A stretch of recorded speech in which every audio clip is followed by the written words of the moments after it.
Hey Leo, it's me here, Krystal Clear. Happy to deliver to you Spirit's message for October 2024. I'm going to start by pulling 2 cards for the overall energy for Leo, Sun, Moon, Rising for the month of October. The energy coming in and the energy going out, and hopefully this gives us a good idea of how your month looks. So coming into the month, we have the altar, and it's your dedication. And leaving the month, we've got water for cleansing. Okay, Leo, coming into the month with dedication, I do feel like there's a lot likely on your plate that you are dedicated to. A lot of responsibilities that you might feel are needing your attention in October.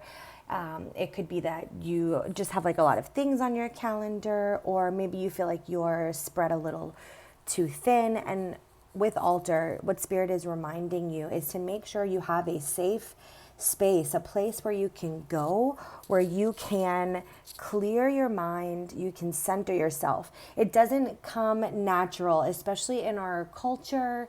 Doesn't matter where you live, but we are in this culture, this mindset that we have to be busy, we have to be productive, this makes us successful, this moves us forward. And while everything has balance, it's important for us to take time, to make time for ourselves so that we can reset and center, so we can see what are we truly dedicated to, what are the priorities that you have, Leo. And that is what I feel is being highlighted this month. And by the end of the month, with water and the cleansing card, maybe part of your altar includes a water bowl or a chalice. You can see there in the middle, like a cup.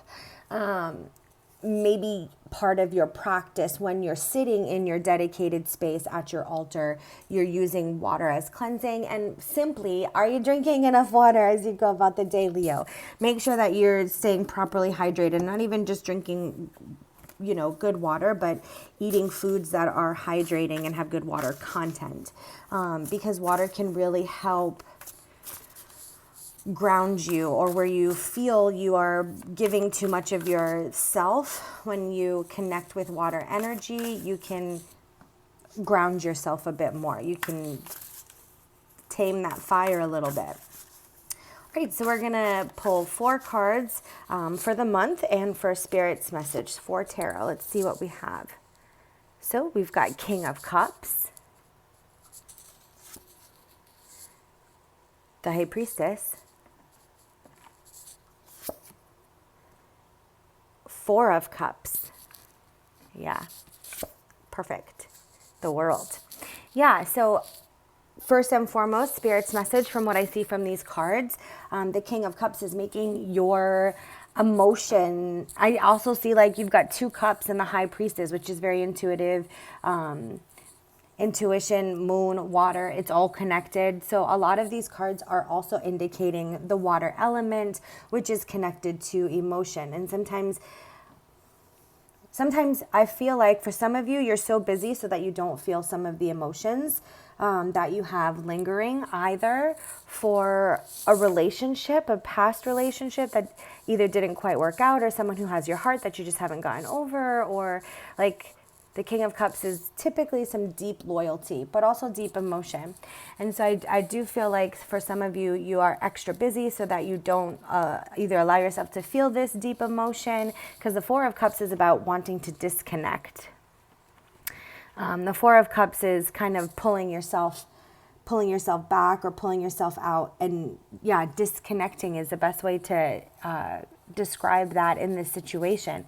With the High Priestess in the middle, Spirit is encouraging you to stay connected to those emotions. And that's why at the beginning of the month, the suggestion to make the altar is Spirit's focus, so that you can have a dedicated space to sit and make your wellness a priority. So let's take this week by week. The first week with the King of Cups, I do feel like this indicates either there's a strengthening in the relationship. So if you're in a relationship and you feel like things have just been overwhelming or challenged, or maybe we've been a bit disconnected, I do feel like there's a shift in that dynamic. For those of you who are not in a relationship, King of Cups could mean that either you are grieving a past relationship and where it's hard to let it go. I definitely wouldn't feel like you're ready for a new relationship right now, but to let your King of Cups, your emotional processing, be for yourself. For the second week, we've got the High Priestess. I do feel that there's some clarity that comes in where you've been either over giving, over believing, overworking yourself. And by the third week, you are ready for that rest. You are ready for disconnecting from things that are making you feel frazzled, too busy, like you're juggling too much. Of course, there's got to be balance. And I feel as if this month your balance is rest. And as you do that third week, you remember the rest. You remember your dedicated space. You honor your altar. You cleanse with water. We've got the World by the end of October. There is just a coming together, a culmination. You find that you don't have to work so hard to still be achieving, to still be successful, that you actually can still maintain your goals. For some of you, if this is work related, maybe you feel like you have to work 7 days a week, especially if you're like an entrepreneur or you just have that strong work ethic that's been ingrained. I hope that you find by the end of this month, as you take some days off, you still make your goals. You still make your financial benchmarks that you're hoping to, that you can rest and still receive. So Spirit's message as you go about this month, we've got listen to your muse. That's that High Priestess energy and your intuition. Twirl, there's your rest, relaxation, fun, lightheartedness.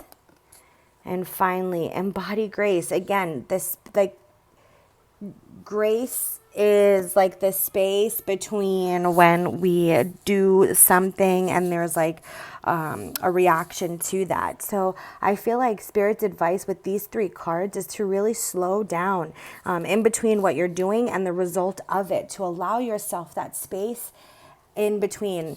So first and foremost, with listen to your muse, when you're making an altar, listen to the things that are important to you. Add things that feel resonating, colors that pop. Listen to your muse when you're setting up your altar. And that doesn't necessarily mean you have to set up a physical altar, of course. Maybe it means that when you're in your car, you're listening to music that is uplifting to you, or listening to a podcast that inspires you rather than maybe some murder mysteries, I don't know. But to find where's your dedicated space and place for yourself, and then how are you filling that space with your inspiration. That's listen to your muse. And then we've got twirl. And this is all about release. When we're talking about water, it's great for cleansing, and part of cleansing is the release. So taking a meditative shower or a bath with salts and herbs and botanicals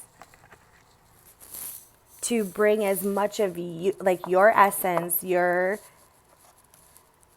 lavender, the smells that you like, the crystals. You can use crystals to set your space up in your bathroom using water to cleanse, and that's twirl, so that you can release. Because when you twirl, it's very lighthearted. Maybe dance a little as well. And finally, embody grace is to allow for you to explore this in October. By the end of the month, I do feel that it's like a sigh of relief, that you have released and that you have found a flow in your future. So if we vibe, please subscribe. I would appreciate it so much. I hope this helps you navigate the month of October, Leo. And I'm wishing you all the best blessings and love always. Take care.